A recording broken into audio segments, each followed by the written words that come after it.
പുതിയൊരു വീഡിയോയിലേക്ക് എല്ലാ കൂട്ടുകാർക്കും സ്വാഗതം. ഇനി ഞാൻ നിങ്ങളുമായി പങ്കുവെക്കുന്ന ഡെയിലി അപ്ഡേറ്റ്സിലെ ആദ്യത്തെ അപ്ഡേറ്റ് അടുത്ത ആഴ്ചത്തെ റോ എപ്പിസോഡിലേക്ക് നിലവിൽ കൺഫേം ചെയ്തിട്ടുള്ള ടൂർണമെൻറ്റിൻ്റെ അടിസ്ഥാനത്തിൽ വരുന്ന മത്സരങ്ങളെ സംബന്ധിച്ചാണ്.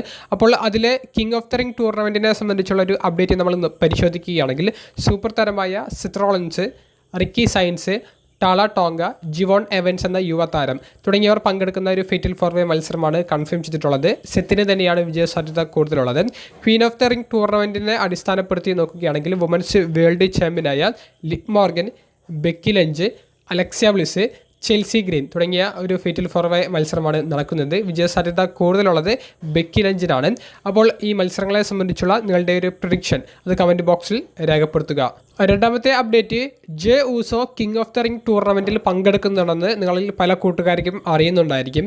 ജെ ഊസോ പങ്കെടുക്കുന്ന ഈ ഒരു കിങ് ഓഫ് ദ റിംഗ് ടൂർണമെൻറ്റിനെ സംബന്ധിച്ച് ഇന്നത്തെ റോ എപ്പിസോഡിന് ഇടയിലൂടെ റോമൻ റെയിൻസ് ജെ ഊസോയോട് പറഞ്ഞത് king of the ring tournament വിജയിച്ചുകൊണ്ട് കോഡി റോഡ്സിൻ്റെ കൈവശമുള്ള അൺഡിസ്പ്യൂട്ടഡ് WWE ചാമ്പ്യൻഷിപ്പ് നേടിയെടുക്കുക എന്നുള്ളതാണ്. നീ ഓൾറെഡി ഈ വേൾഡ് ഹെവി വെയ്റ്റ് ചാമ്പ്യൻഷിപ്പ് വിജയിച്ച് നല്ലൊരു റൺ നടത്തിയതാണ്. ഇനി കോഡി റോഡ്സിൻ്റെ കൈവശമുള്ള ഈ ഒരു അൺഡിസ്പ്യൂട്ടഡ് WWE ചാമ്പ്യൻഷിപ്പ് വേണ്ടത് എന്നുള്ളത് റോമൻ റെയിൻസ് ജെ ഊസോയോട് പറയുന്നുണ്ട്. അപ്പോൾ ബ്ലഡ് ലൈൻ്റെ പ്ലാൻ വളരെ കൃത്യമാണ്. ചാമ്പ്യൻഷിപ്പുകളൊക്കെ തിരികെ അവരുടെ കൂട്ടത്തിലേക്ക് എത്തിക്കുക, എന്നിട്ട് പഴയ പ്രതാപത്തിലേക്ക് 2023-22 ആ ഒരു കാലഘട്ടത്തിലെ പ്രതാപത്തിലേക്ക് ബ്ലഡ് ലൈനെ തിരികെ കൊണ്ടുവരിക എന്നുള്ള ഒരു ലക്ഷ്യമാണ് റോമൻ റെയിൻസ് നിലവിൽ സ്വീകരിച്ചിട്ടുള്ളത്. അതിൻ്റെ വലിയൊരു സ്റ്റെപ്പായിരുന്നു ജേക്കബ് ഫാറ്റുവിനെ ട്രൈബൽ കോമ്പാക്റ്റ് മത്സരത്തിൽ പരാജയപ്പെടുത്തിക്കൊണ്ട് ഇവരുടെ കൂട്ടത്തിലേക്ക് ആഡ് ചെയ്തത്. എന്തായാലും ബ്ലഡ് ലൈൻ എന്ന് പറയുന്ന സ്റ്റോറി അത് മാക്സിമം യൂട്ടിലൈസ് ചെയ്യാൻ വേണ്ടി തന്നെയാണ് വീണ്ടും ക്രിയേറ്റീവ് ടീം ശ്രമിച്ചിട്ടുള്ളത്. ജേക്കബ് ഫാറ്റുവും കൂടി ഈ ബ്ലഡ് ലൈനിലേക്ക് എത്തുമ്പോൾ ജേക്കബ് ഫാറ്റുവിൻ്റെ കഥാപാത്രം ഒന്നും കൂടി സ്ട്രോങ് ആകും എന്നുള്ളതിൻ്റെ കൂടെ തന്നെ ബ്ലഡ് ലൈന് വലിയ പ്രാധാന്യം കിട്ടുന്ന സ്റ്റോറികൾ നമുക്ക് സ്മാക്ക് ഡൗണിലും റോയിലും ഒക്കെ പ്രതീക്ഷിക്കാം. ഇപ്പോൾ king of the ring tournament ആരംഭിച്ചത് കൊണ്ട് തന്നെ ഈ റോയിലും സ്മാക്ക് ഡൗണിലും ഒക്കെ ഒരേ സ്റ്റോറി ലൈൻ്റെ വ്യത്യസ്തമായിട്ടുള്ള ഒരു ആംഗിൾസ് നമുക്ക് കാണാൻ സാധിക്കും. അപ്പോൾ ഊസോസിനെ സ്മാക്ക് ഡൗണിൽ നമുക്ക് കാണാൻ സാധിച്ചേക്കാം, ജേക്കബ് ഫാറ്റുവിനെയും സ്മാക്ക് ഡൗണിൽ നമുക്ക് കാണാൻ സാധിച്ചേക്കാം. അപ്പോൾ രസകരമായിട്ടുള്ള വളരെ ഇൻട്രസ്റ്റിംഗ് ആയിട്ടുള്ള എപ്പിസോഡ്സ് ആണ് ഇനി റോയുടെയും സ്മാക്ക് ഡൗണിൻ്റെയും ആയിട്ട് ഈ king of the ring tournament കഴിയുന്നത് വരെ, നൈറ്റ് ഓഫ് ചാമ്പ്യൻസ് എന്ന പ്രീമിയം ലൈവ് ഇവൻ്റ് കഴിയുന്നത് വരെ നമുക്ക് കാണാൻ സാധിക്കുക. എന്തായാലും ജെ ഊസോ ഈ ടൂർണമെൻറ്റിലെ ഒരു ഫേവറേറ്റ് ആണെന്ന് പറയാൻ സാധിക്കുമെങ്കിലും ജെ ഊസോ വലിയൊരു വിജയസാധ്യത ഉള്ള ഒരു റെസ്ലറായിട്ട് ഞാൻ നോക്കിക്കാണുന്നില്ല. മറ്റ് റെസ്ലേഴ്സും വിജയസാധ്യത ഉള്ളവരായിട്ട് ഈ ഒരു മാച്ചിൽ പങ്കെടുക്കുന്നുണ്ട്. പക്ഷേ ജെ ഊസോ ഇപ്പോൾ ബ്ലഡ് കത്തിച്ച് നിൽക്കുന്ന ഒരു സമയത്ത് പിന്നെയും ഈ ഒരു ടൂർണമെൻറ്റിലേക്ക് ഒരു ഘടകമായി വരുമ്പോൾ അദ്ദേഹത്തിൻ്റെ സാധ്യത തള്ളിക്കളയാൻ പറ്റില്ല എന്നുള്ളതാണ് എനിക്ക് കൂട്ടിച്ചേർക്കാനുള്ളത്. നിങ്ങളുടെ അഭിപ്രായം കമൻറ്റ് ബോക്സിൽ രേഖപ്പെടുത്തുക. മൂന്നാമത്തെ അപ്ഡേറ്റ്, ഇന്നത്തെ റോ എപ്പിസോഡിൻ്റെ മെയിൻ ഇവൻറ്റിൽ ഒരു ഗംഭീരമായിട്ടുള്ള ഒരു മത്സരമാണ് നമുക്ക് കാണാൻ സാധിച്ചത്. സെത്തും ബ്രോൺ ബ്രേക്കറും തമ്മിൽ ഏറ്റുമുട്ടിയ ഗംഭീരമായിട്ടുള്ള ഒരു മത്സരം. ഇതിൽ പോൾ ഹേമനെ ബ്രോൺ ബ്രേക്കർ സ്പിയർ ചെയ്യുന്ന ആ ബാരിക്കേഡിലേക്കുള്ള ഒരു മൊമെൻറ്റ് നമുക്ക് കാണാൻ സാധിച്ചു. ഈ അവസരമൊക്കെ മുതലെടുത്തുകൊണ്ടാണ് സെത്ത് ബ്രോൺ ബ്രേക്കറിനെ കർബ് സ്റ്റോം എന്ന മൂവ് ഉപയോഗിച്ച് ആക്രമിച്ച് മത്സരത്തിൽ വിജയം നേടിയെടുക്കുന്നത്. അപ്പോൾ നല്ലൊരു പ്രകടനത്തോടു കൂടി, നല്ലൊരു സ്റ്റോറി ലൈൻ എൻഡിങ്ങോട് കൂടി സെത്തിന് ആധിപത്യം കൊടുത്തുകൊണ്ട് സെത്തും ദ വിഷൻ ടീമുമായിട്ടുള്ള ഒരു സ്റ്റോറി അവസാനിപ്പിക്കുന്നു എന്നുള്ളതിൻ്റെ സൂചനകളൊക്കെ നൽകിയിട്ടുണ്ട്. പക്ഷേ റോ എപ്പിസോഡ് കഴിയുന്നതിന് ശേഷം ഇപ്പോൾ ഏറ്റവും വലിയൊരു ആശങ്ക സൃഷ്ടിച്ചിട്ടുള്ള ഒരു കാര്യം എന്താണെന്ന് വെച്ചാൽ, റോ എപ്പിസോഡ് കഴിഞ്ഞ് ഒരു ബാക്ക് സ്റ്റേജിലും മറ്റ് എറീന വിട്ടു പോകുന്ന ബ്രോൺ ബ്രേക്കറിൻ്റെ കുറച്ച് വീഡിയോസ് ഇപ്പോൾ സോഷ്യൽ മീഡിയയിൽ കറങ്ങി നടക്കുന്നുണ്ട്. അദ്ദേഹം മുടന്തി പോകുന്ന ഒരു വീഡിയോ ആണ് നമുക്കിപ്പോൾ കാണാൻ സാധിക്കുന്നത്. ബ്രോൺ ബ്രേക്കറിൻ്റെ കാലിന് ഇഞ്ചുറി പറ്റിയിട്ടുണ്ട് എന്നാണ് അറിയാൻ സാധിക്കുന്നത്. അത് സീരിയസ് ആയിട്ടുള്ള ഇഞ്ചുറി ആണോ, ഇനി മാറി നിൽക്കേണ്ടി വരുമോ എന്നുള്ളതിനെ സംബന്ധിച്ചൊരു ക്ലാരിഫിക്കേഷൻ ലഭിക്കേണ്ടതുണ്ട്. നിലവിൽ പുറത്തേക്ക് വരുന്ന അപ്ഡേറ്റ് അനുസരിച്ച് ഇത് മത്സരത്തിൻ്റെ ഭാഗമായി സംഭവിച്ച ചെറിയ ഇഞ്ചുറി ആണെന്നാണ് കേൾക്കുന്നത്.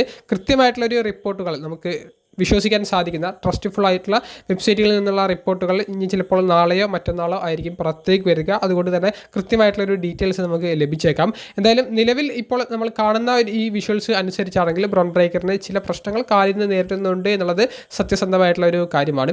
ബ്രോൺ ബ്രേക്കർ ആണെങ്കിൽ ഒരു വലിയൊരു ഓപ്പറേഷൻ തന്നെ കഴിഞ്ഞ്, ഹെർണിയക്ക് ഓപ്പറേഷൻ കഴിഞ്ഞിട്ടാണ് ഇപ്പോൾ തിരികെ വന്നതിന് ശേഷം അദ്ദേഹത്തിൻ്റെ ആ ഒരു സമയത്ത് ഉണ്ടായിരുന്നത് പോലെ വലിയൊരു മെയിൻ ഇവൻറ്റ് സ്റ്റാറ്റസിൽ നിൽക്കുന്ന ആ തലത്തിലുള്ളൊരു സ്റ്റോറി കിട്ടിയിട്ടില്ല. അദ്ദേഹത്തിന് കിട്ടുമെന്ന് പ്രതീക്ഷിക്കുന്നുണ്ട്. അതിനിടയിലാണ് അടുത്തൊരു ഇഞ്ചുറിയും കൂടി വന്നിരിക്കുന്നത്. അപ്പോൾ അത് അദ്ദേഹം എങ്ങനെ നേരിടും, അതിനെ എങ്ങനെ തരണം ചെയ്യും എന്നുള്ളത് ഇനി വരുന്ന ആഴ്ചകളിലെ എപ്പിസോഡ്സ് കണ്ടു തന്നെ അറിയേണ്ടി വരും. നിങ്ങളുടെ അഭിപ്രായം കമൻറ്റ് ബോക്സിൽ രേഖപ്പെടുത്തുക. നാലാമത്തെ അപ്ഡേറ്റ് റസൽമീനിയ 43 സംബന്ധിച്ച് ഇപ്പോൾ വലിയൊരു റൂമർ കറങ്ങി നടക്കുന്നുണ്ട്. റസൽമീനിയ 43 സൗദി അറേബ്യ എന്ന് പറയുന്ന രാജ്യത്ത് വെച്ചിട്ടാണ് നടക്കാൻ പോകുന്നത്. കൂടാതെ റസൽമീനിയ 43 ദ റോക്കിൻ്റെ ഒരു മത്സരം നമ്മളെല്ലാവരും പ്രതീക്ഷിക്കുന്നുണ്ട്. സൗദി അറേബ്യൻ സ്പോർട്സ് അതോറിറ്റി റോക്കിനെ കൊണ്ട് ഒരു മത്സരം കളിപ്പിക്കാൻ വേണ്ടിയിട്ട് നല്ല പൈസ മുടക്കാനുള്ള ഒരു സാധ്യത ഉണ്ടെന്നുള്ളൊരു വാർത്തകളൊക്കെ പുറത്തേക്ക് വന്നിട്ടുണ്ടായിരുന്നു. കൂടാതെ റോക്ക് തന്നെ ചില ഇൻ്റർവ്യൂകളിൽ സൗദി അറേബ്യയിൽ മത്സരിക്കുന്നതിനെ സംബന്ധിച്ച് വളരെ പോസിറ്റീവായിട്ടും ഇക്കഴിഞ്ഞ മാസങ്ങളിൽ സംസാരിച്ചിട്ടുണ്ട്. അതൊക്കെ നമ്മൾ ആ ഒരു സമയത്ത് റിപ്പോർട്ട് ചെയ്തതാണ്. റോക്ക് മത്സരിക്കുകയാണെങ്കിൽ ഇനി ഒരു അദ്ദേഹത്തിൻ്റെ കരിയറിലെ ഒരു അവസാന സ്റ്റോറി മത്സരം ഒക്കെ നമ്മൾ പ്രതീക്ഷിക്കുന്നത് അദ്ദേഹത്തിൻ്റെ കസിൻ കൂടിയായ റോമൻ റെയിൻസിന് എതിരെയാണ്. ഇപ്പോൾ വീണ്ടും ബ്ലഡ് ലൈൻ എന്ന് പറയുന്ന ഫാക്ഷൻ ഇങ്ങനെ ആക്റ്റീവായിട്ട് നിൽക്കുന്നതും ഈ റസൽമീനിയ 43 അടുത്തതായി നടക്കാൻ പോകുന്ന അടുത്ത വർഷത്തിലെ മെഗാ ഇവൻ്റ് എന്നുള്ളത് കൊണ്ടൊക്കെ ഇതൊക്കെ കൂട്ടിച്ചേർത്ത് നോക്കുമ്പോൾ റോക്കിൻ്റെ ഒരു തിരിച്ചുവരവും ഇപ്പോഴത്തെ ബ്ലഡ് ലൈനെതിരെ നിൽക്കുന്ന ഒരു ഗംഭീരമായിട്ടുള്ള ഒരു സ്റ്റോറി പ്രൊഡ്യൂസ് ചെയ്യാൻ പറ്റുന്ന ഒരു സമയമാണ്. അപ്പോൾ അതിലേക്ക് തന്നെയായിരിക്കും പോകുക എന്നുള്ളത് പ്രതീക്ഷിച്ച് നിൽക്കുന്ന ആരാധകർക്ക് മറ്റൊരു വാർത്ത എന്താണെന്ന് വെച്ചാൽ, ഇപ്പോൾ റോക്കി ഏതെങ്കിലും ഒരു കാരണവശാൽ അദ്ദേഹത്തിന് വരാൻ സാധിക്കാതിരുന്നാൽ ആരായിരിക്കും റോക്കിനെ റീപ്ലേസ് ചെയ്തുകൊണ്ട് റസൽമീനിയ 43 എത്തുക എന്നുള്ളതിനെ സംബന്ധിച്ചാണ്. അപ്പോൾ നിലവിലൊരു ബാക്കപ്പ് പ്ലാൻ പോലെ WWE ക്രിയേറ്റീവ് ടീം തയ്യാറാക്കുന്നത് ഒബാഫെമി വേഴ്സസ് റോമൻ റെയിൻസ് തമ്മിലുള്ള സ്റ്റോറിക്കാണ്. അതുകൊണ്ടാണ് ഒബാഫെമി ഡയറക്റ്റ് റസൽമീനിയ 42 കഴിഞ്ഞതിന് ശേഷം ഈ റോമൻ റെയിൻസിനെ ചലഞ്ച് ചെയ്യുന്ന രീതിയിലുള്ള ഒരു പോസ്റ്റ് ഷോ കമൻറ്റ്സ് നടത്തിയത്. അപ്പോൾ റോമൻ റെയിൻസ് അതിനുള്ള ഒരു മറുപടി ഇതുവരെ ഡയറക്റ്റ് കൊടുത്തിട്ടില്ല. പക്ഷേ റസൽമീനിയ 43 ഇനി റോക്ക് വരില്ല എന്ന് കൺഫേം ആയാൽ ഒബാഫെമിക്കെതിരെയുള്ള റോമൻ റെയിൻസിൻ്റെ സ്റ്റോറി തുടങ്ങും. റോമൻ റെയിൻസ് ആ ഒരു സമയത്തും ചാമ്പ്യനായിട്ട് ഇരിക്കുമോ എന്നുള്ളത് നമ്മൾ നോക്കിക്കാണേണ്ടതാണ്. ചാമ്പ്യൻഷിപ്പ് ഇല്ലാതെ തന്നെ ഒബാഫെമി വേഴ്സസ് റോമൻ റെയിൻസ് തമ്മിലുള്ള സ്റ്റോറി ബിൽഡ് ചെയ്യാൻ അവർക്ക് സാധിക്കും. അപ്പോൾ റോക്ക് വന്നില്ലെങ്കിൽ പോലും റോമൻ റെയിൻസിന് റസൽമീനിയ 43 കൃത്യമായിട്ടുള്ളൊരു പ്ലാൻ ഉണ്ട് എന്ന് തന്നെ പറയേണ്ടി വരും. എന്തായാലും റോമൻ റെയിൻസിനെ കേന്ദ്രീകരിച്ചുകൊണ്ടാണ് കൂടുതൽ സ്റ്റോറികൾ പോകുന്നത്. പക്ഷേ റോക്ക് വരാനുള്ള സാധ്യത വളരെ കൂടുതലാണെന്നുള്ള ഒരു വാർത്തകൾ തന്നെയാണ് നമുക്ക് ഇപ്പോൾ ലഭിക്കുന്നത്. അതിനുവേണ്ടി മാക്സിമം പ്രഷർ, സമ്മർദ്ദം സൗദി അറേബ്യൻ ഗവൺമെൻറ് റോക്കിന് മേൽ കൊടുക്കുന്നുണ്ട്. റോക്ക് അത് ആക്സെപ്റ്റ് ചെയ്യാനും സാധ്യതയുണ്ട്. ആ ഒരു മത്സരത്തോട് കൂടി റിങ്ങിനോട് ഒരു വിട പറയൽ അത് റോക്കിൻ്റെ ഭാഗത്തു നിന്ന് നമുക്ക് കാണാൻ സാധിച്ചേക്കാം. ഗംഭീരമായിട്ടുള്ളൊരു സ്റ്റോറി ആയിരിക്കും റോക്ക് വരികയാണെങ്കിൽ ബ്ലഡിൻ്റെ ഭാഗത്തു നിന്ന് പ്രതീക്ഷിക്കാവുന്നത്. ഏറ്റവും അവസാനമായി പങ്കുവെക്കുന്നത് സെത്ത് റോളിൻസ് എന്ന റെസ്ലറിനെ സംബന്ധിച്ചാണ്. ബ്രോൺ ബ്രേക്കറിനെ മെയിൻ ഇവൻ്റ് മത്സരത്തിൽ ഇന്ന് റോ എപ്പിസോഡിൽ സെത്ത് പരാജയപ്പെടുത്തിയതിന് ശേഷം സെത്ത് റോളിൻസ് റോമൻ റെയിൻസിനെ വെല്ലുവിളിക്കുന്ന രീതിയിലോ റോമൻ റെയിൻസിനെ കളിയാക്കുന്ന രീതിയിലോ റോമൻ റെയിൻസിനെ നമ്മളെല്ലാവരും എക്നോളജ് ചെയ്യുന്ന ആ ഒരു സിമ്പിൾ കാണിച്ചു കൊണ്ടുള്ള ഒരു മൊമെൻറ്റ് കാണിക്കുന്നുണ്ട്. നിങ്ങളിൽ പല കൂട്ടുകാരും അത് ശ്രദ്ധിച്ചിട്ടില്ല എന്ന് വിചാരിക്കുന്നു. ഈ കിങ് ഓഫ് ദ റിംഗ് ടൂർണമെൻറ്റിലെ ഏറ്റവും കൂടുതൽ വിജയസാധ്യതയുള്ള ഒരു റെസ്ലറാണ് സെത്ത് റോളിൻസ് എന്നുള്ളത് നമുക്ക് നിസ്സംശയം പറയാൻ സാധിക്കും. അടുത്ത ആഴ്ച സെത്തിന് കിങ് ഓഫ് ദ റിംഗ് ടൂർണമെൻറ്റിൻ്റെ ഭാഗമായിട്ടുള്ള ഒരു ക്വാളിഫയർ മത്സരം കൂടി നടക്കുന്നുണ്ട്. അപ്പോൾ ആ റൗണ്ടിലൊക്കെ സെത്ത് വിജയിച്ചു വരും എന്നുള്ളതിൽ നമുക്ക് യാതൊരുവിധ തർക്കവുമില്ല. സെത്ത് ഇനി ആർക്കെതിരെ അടുത്ത റൗണ്ടുകളിൽ നേരിടുന്നു എന്നുള്ളതിനെ അനുസരിച്ചാണ് സെത്തിൻ്റെ ഒരു വിജയ സാധ്യതയെ സംബന്ധിച്ച് നമുക്ക് കൃത്യമായി പറയാൻ സാധിക്കുകയുള്ളൂ. ആദ്യ റൗണ്ടിൽ അദ്ദേഹത്തിന് വലിയ എതിരാളികളില്ല എന്ന് തന്നെ പറയേണ്ടി വരും.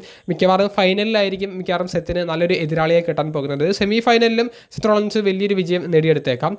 ഇനി സെത്ത് ആ ഒരു സിമ്പിൾ കാണിക്കുന്നതിലൂടെ സമ്മർ സ്ലാമിൽ ഈ കിങ് ഓഫ് ദ റിംഗ് വിജയിച്ചു വരികയാണെങ്കിൽ സെത്ത് ചലഞ്ച് ചെയ്യാൻ പോകുന്നത് റോമൻ റെയിൻസിനെ തന്നെയായിരിക്കും എന്നുള്ളത് ഏകദേശം ഉറപ്പായി കഴിഞ്ഞിട്ടുണ്ട്. കൂടാതെ ഈ king of the ring tournament ആണ് സെത്തിൻ്റെ അടുത്ത ലക്ഷ്യം എന്നുള്ളത് ഓൾമോസ്റ്റ് കൺഫേം ആയി കഴിഞ്ഞിട്ടുണ്ട്. കാരണം ദ വിഷൻ ടീമിൻ്റെ നിലവിലെ ഒരു ലീഡർ എന്ന് നമ്മൾ കരുതുന്ന ബ്രോൺ ബ്രേക്കറിനെതിരെയുള്ള ഒരു മത്സരത്തിൽ സെത്ത് വിജയിച്ചു കഴിഞ്ഞു. ബ്രോൺ ബ്രേക്കറിന് ചെറിയ രീതിയിലുള്ള ഒരു പരിക്ക് നേരിട്ടിട്ടുണ്ട് എന്നുള്ളൊരു വാർത്തകളും പുറത്തേക്ക് വരുന്നു.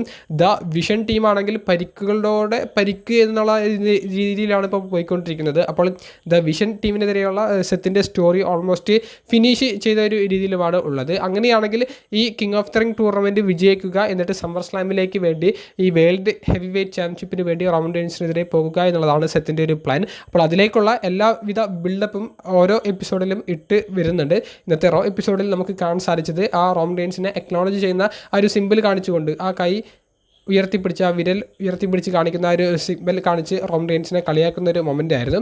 അതെന്തായാലും ഇനിയിപ്പോൾ കാര്യങ്ങൾ ഏകദേശം എങ്ങോട്ടാണ് പോകുന്നത് എന്നുള്ളത് കാണിച്ചു തരാൻ വേണ്ടിയിട്ടാണ്. ഇന്നത്തെ റോ എപ്പിസോഡിനെ സംബന്ധിച്ചുള്ള വീഡിയോ സംബന്ധിച്ചുള്ള നിങ്ങളുടെ അഭിപ്രായങ്ങൾ കമൻറ്റ് ബോക്സിൽ ഒന്ന് രേഖപ്പെടുത്തുക. അപ്പോൾ അടുത്തൊരു വീഡിയോയുമായി കാണുന്നത് വരെ ബൈ.